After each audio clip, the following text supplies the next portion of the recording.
할렐루야. 11월 3일 수요일입니다. 오늘도 생명의 삶 순서에 따라 욥기서 함께 묵상할 때에 고통과 어려움의 시간을 살아가는 우리들에게 말씀하시고 위로하시는 주님의 음성들, 그 은혜의 말씀들 깨닫게 되시는 저와 여러분 되시기를 간절히 소원합니다. 우리 함께 조용한 기도 드리심으로 주님 앞에 나아오시겠습니다.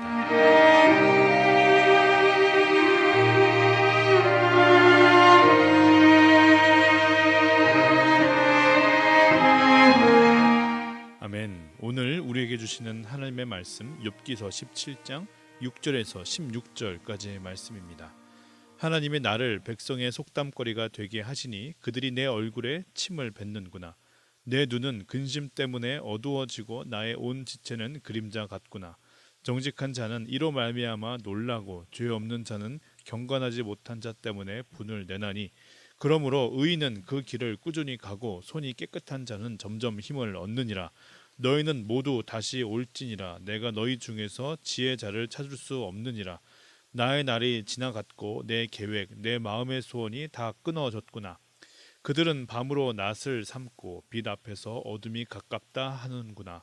내가 수월이 내 집이 되기를 희망하여 내 침상을 흑암에 펴놓음에 무덤에게 너는 내 아버지라 구더기에게 너는 내 어머니 내 자매라 할지라도 나의 희망이 어디 있으며 나의 희망을 누가 보겠느냐. 우리가 흙 속에서 쉴 때에는 희망이 수월의 문으로 내려갈 뿐이니라. 아멘. 이 말씀은 살아계신 하나님의 말씀입니다. 하나님 앞에서 자신의 참담한 심정을 토로하는 욥의 고백이 계속해서 이어지고 있습니다. 욥은 6절에서 나를 백성의 조롱거리가 되게 하셨다 이렇게 말하는데 속담거리라는 원문 리무숄은 비교, 대조하다, 조롱 섞인 노래를 하다 이러한 의미를 가지고 있습니다. 즉 이 구절은 사람들이 욥이 당한 고난을 보면서 손가락질하고 조롱하면서 욥을 수치스럽게 한다 이러한 의미입니다. 이렇게 한 치 앞도 내다볼 수 없는 암담한 상황 속에서 지치고 상한 마음, 육신을 가지고 욥이 살게 되는 것입니다. 그는 한탄하며 고백하기를 8절 정직한 자는 이로 말미암아 놀라고 죄 없는 자는 경건하지 못한 자 때문에 분을 내나니 자신이 당한 이러한 고통들이 얼마나 모순적인지 의로운 자들이 고통을 받고 오히려 불의한 자들은 형통하게 되는 모습 그것을 지적합니다. 그러나 욥은 이러한 상황에 지지 않을 것임을 자신의 믿음을 끝까지 견지할 것임을 구절을 통해 또한 고백합니다. 그러므로 의인은 그 길을 꾸준히 가고 손이 깨끗한 자는 점점 힘을 얻느니라. 비록 지금은 세상으로부터 친구들로부터 비난과 조롱과 수치심을 당하지만 결국 하나님은 자신의 의로움을 입증해 주실 것이다. 그러한 소망을 드러내는 것입니다. 욥의 시선은 다시 친구들을 향합니다. 그런데 방금 전까지도 의인은 그 길을 꾸준히 가겠다 이렇게 다짐했던 욥은 또다시 절망적인 현실을 한탄하기 시작합니다. 논리적으로 보면 부자연스러운 전개다 이렇게 보여집니다. 이러한 부분들이 욥의 한계라고 지적할 수 있는 지점이기도 한데요. 그러나 욥이 당면하고 있는 육체적이고 정신적이고 영적인 어려움과 혼돈을 생각하면 그의 이러한 혼돈이 조금은 이해가 되기도 합니다. 11절 이하를 공동 번역으로 한번 보시겠습니다. 나의 생애는 끝났고 나의 계획은 물거품이 되었으며 신랏 같은 희망마저 끈기였네. 밤은 낮으로 바뀌고 빛이 어둠을 밀어낸다지만 저승의 집터를 마련하고 어둠 속에 자리를 까는 일밖에 나 무엇을 더 바라겠는가. 구덩이를 향하여 아버지하고 구더기를 향하여 어머니 누이하고 부를 몸인데 희망이 어디 있으며 기쁨이 어디 있겠는가. 어차피 나와 함께 저승으로 내려갈 수 없는 희망이요 나와 함께 땅 속에 들어갈 수 없는 기쁨이 아닌가. 욥은 자신의 무죄를 입증할 중보자로 하나님을 지명하면서 자신의 의로움을 변호해 달라고 호소하였습니다. 그는 이 고통 속에서 하나님만이 유일한 희망임을 알았고 믿었기 때문이죠. 그는 하나님을 신뢰했고 포기하지 않은 것입니다. 그런데 하나님은 침묵하시는 것입니다. 눈에 보이는 어떤 변화도 들려주시는 어떠한 음성도 없었습니다. 욥의 눈앞에 있는 그 현실은 조금도 나아지고 변한 것이 없는 것입니다. 그러기에 욥은 다시 좌절합니다. 그의 신사를 한탄합니다. 특별히 그는 무덤을 내 아비라고 말하고 구더기를 내 어미요 자매라 이렇게 칭함으로써 자신에게는 정말 아무런 소망도 남아있지 않음을 개탄하고 있는 것입니다. 이렇게 심적으로 또한 영적으로 왔다 갔다 하는 욥의 고백을 보면서 우리는 무엇을 깨닫고 어떠한 하나님의 은혜를 고백할 수 있겠습니까? 우리는 고난을 묵상할 때 고난의 양면성을 인정하지 않을 수 없습니다. 이런 것이죠. 고난은 정당한 동시에 부당하다. 정당한 고난이 있습니까? 성경은 있다라고 말합니다. 그래서 고난은 오히려 유익이다 이렇게 말하기도 합니다. 복음과 함께 고난을 받으라 이렇게 말하기도 합니다. 성경의 첫 대목인 창세기 1장에서 3장을 보면 세상의 고난은 인류가 하나님께 등을 돌린 원죄의 결과, 즉 불순종의 결과, 깨어짐의 결과라고 말합니다. 욥의 친구들이 그토록 주장하는 고통과 환난은 죄의 결과다 하는 그 인과응보의 원리가 여기에서부터 출발하는 것입니다. 그러나 이 깨어짐으로 인하여서 하나님은 우리를 버렸는가? 인류와 모든 관계를 끊으셨는가? 그것은 아니라는 것이죠. 오히려 하나님은 이 깨어짐 속에서 온 만물을, 우리를 구원할 계획들을 품으셨고 그 깨어짐의 고통과 상실, 단절됨의 아픔을 넘으셔서 화해와 회복으로 구원에 이르는 길을 열어주신 것입니다. 바로 그 사건의 정점이 예수 그리스도의 십자가 사건인 것이죠. 로마서 8장 18절 이하를 보면 생각하건대 현재의 고난은 장차 우리에게 나타날 영광과 비교할 수 없도다. 피조물이 허무한데 굴복하는 것은 자기 뜻이 아니요 오직 굴복하게 하시는 이로 말미암음이라. 그 바라는 것은 피조물도 썩어짐의 종 노릇한 데서 해방되어 하나님의 자녀들의 영광의 자유에 이르는 것이니라. 우리가 고난을 만났지만 그것은 우리를 향하신 하나님의 심판과 저주이다. 그래서 우리에게 아무 소망이 없다. 이것이 아니라는 것이죠. 현재의 고난은 장차 우리에게 나타날 영광과 비교할 수 없다. 썩어짐의 종로로 떼서 해방되어서 영광의 자유에 이르는 것이다.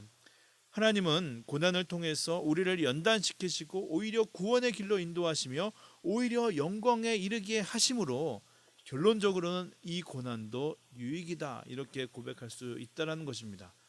그러나 도저히 그 뜻과 이유를 알 수 없는 마치 부당해 보이는 고난, 부당한 고난도 우리에게 느껴집니다. 성경에서는 욥이 가장 대표적이죠. 또한 전에 나누었던 것처럼 자연재해나 사고 혹은 전쟁이나 테러 등으로 너무나 억울하게 겪게 되는 아픔들도 있습니다. 부당한 고난입니다. 전도서 기자는 2장 17절에서 이러한 부당한 고난을 호소하며 고백하기를 이러므로 내가 사는 것을 미워하였노니 이는 해 아래서 하는 일이 내게 괴로움이요 모두 다 헛되어 바람을 잡으려는 것이기 때문이로다. 이 고백처럼 부당하다고 여겨지는 고난을 당하게 되면 그 괴로움들 이루 말할 수 없습니다. 우리가 계속해서 보고 있는 욥의 부르짖음 또한 그 이유를 알 수 없기 때문 아닙니까? 고난의 이러한 두 가지 측면을 생각해 보면요. 정당한 고난의 인식은 자칫하면 교만함으로 이어질 수 있습니다. 고난 속에서도 정당함을 계속 찾게 될 때 하나님의 뜻과 상관없는 그 고난의 이유들을 규정하고 그것을 믿을 수 있기 때문이죠. 욥의 친구들이 그러한 경우입니다. 정당한 고난의 인식은 자칫하면 하나님에 대한 혹은 되는 고난으로 이어질 경우도 있습니다. 아무리 생각해도 이 고난의 이유와 원인들을 알 수 없다라는 것입니다. 우리가 고통을 인식하는 방식은 대개 이 두 가지 측면, 즉 정당한 고난과 부정한 고난 사이 어딘가에 놓여 있게 되는 것입니다. 그러므로 고난을 대하는 우리의 중요한 자세는 고난에 대해서 너무 한쪽으로 극단으로 치우쳐지 않도록 균형을 잡는 일입니다. 팀 켈러 목사님의 책 고난을 말하다에서 이 부분을 이렇게 설명합니다. 하나님은 공정하시며 언젠가는 최종적으로 정의를 실현하시겠지만 그 사이에는 삶이 몹시 불공평하게 이어질 수밖에 없다라는 균형 잡힌 사고가 우리의 마음을 절망에서 지켜준다. 우리에게서는 삶의 현실을 제대로 꿰뚫어 볼 힘이 필요하다. 삶의 현실을 제대로 꿰뚫어 보게 하는 그 힘이 무엇입니까?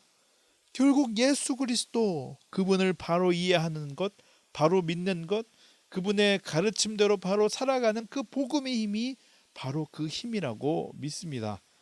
신학자인 리트거스 교수는 이 두 가지의 진리를 모두 인식하지 않으면 고난의 의미를 우리가 가질 수 없고 궁극적인 답도 얻을 수 없다고 지적하며 이렇게 말합니다.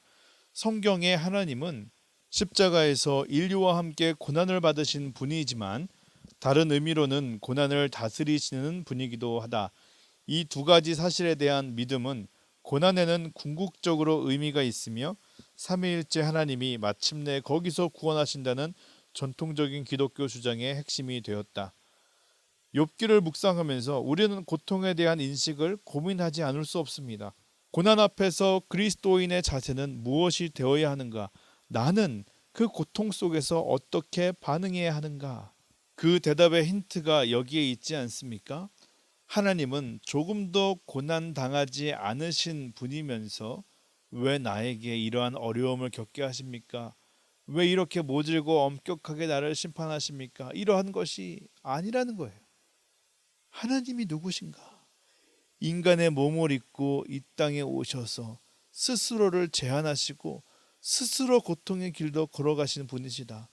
고통을 겪지 않으신 분이 아니라 고통도 당하고 죽음도 당하셨지만 그것을 이기시고 승리하신 전능하신 하나님이시다. 그리고 그 하나님은, 그 예수님은 거룩하신 영 성령으로 오늘 우리와 함께 하셔서 우리가 어려움 당할 때, 고통 가운데 신음할 때, 죽음의 위협 가운데 처해 있을 때 내니 두려워 말라 말씀하시며 우리의 손을 잡고 일으키시는 분, 회복시키시고 눈물 닦아주시는 분, 새로운 미래를 창조하는 그 선한 능력을 부어주시는 분임을 우리는 믿는 것입니다. 간절히 바라고 기도를 드립니다. 고통 가운데 마음 지키는 것, 균형 잡으며 사는 것 결코 쉽지 않습니다. 그러기에 그 모든 상황 속에서도 우리를 온전케 하시는 분 예수 그리스도를 바라보며 지금도 우리를 위해 간구하시는 성령님과 동행하며 우리 살아갈 때, 내가 물 가운데를 지날 때, 내가 불 가운데를 지날 때 우리를 지키신다고 약속하신 그 하나님의 전능하심을 우리는 오늘 경험하게 될 것입니다. 그 은혜를, 그 능력을 풍성히 경험하며 사시는 저와 여러분 되시기를 간절히 소원합니다. 우리 함께 주기도문 하시겠습니다. 하늘에 계신 우리 아버지여, 이름이 거룩히 여김을 받으시오며 나라의 임하옵시며 뜻이 하늘에서 이루어진 것 같이 땅에서도 이루어지이다. 오늘날 우리에게 일용할 양식을 주옵시고 우리가 우리에게 죄 지은 자를 사하여 준 것 같이 우리의 죄를 사하여 주옵시고 우리를 시험에 들게 하지 마옵시며 다만 악에서 구하옵소서. 대개 나라와 권세와 영광이 아버지께 영원히 있사옵나이다. 아멘. 우리 함께 이렇게 기도하며 하루를 열기 원합니다. 고통 당하는 자와 함께 오시고 함께 눈물 흘리시며 그들의 위로자 되어주시는 주님, 하나님은 고통을 당하지 않으신 분이 아니라 그 고통을 이기시고 승리하신 분이심을 우리가 믿기에 모든 고통 당하는 자들의 구원자가 되어주실 것을 또한 확신합니다. 오늘도 힘겨운 삶의 시간들을 살아가게 될 때에 그때마다 나에게서로부터 그 문제와 현상에서부터 눈을 들어 살아계시고 전능하신 주님 바라보게 하여 주시옵소서. 십자가를 품게 하시고 부활하신 주님을 묵상하게 하여 주시옵소서.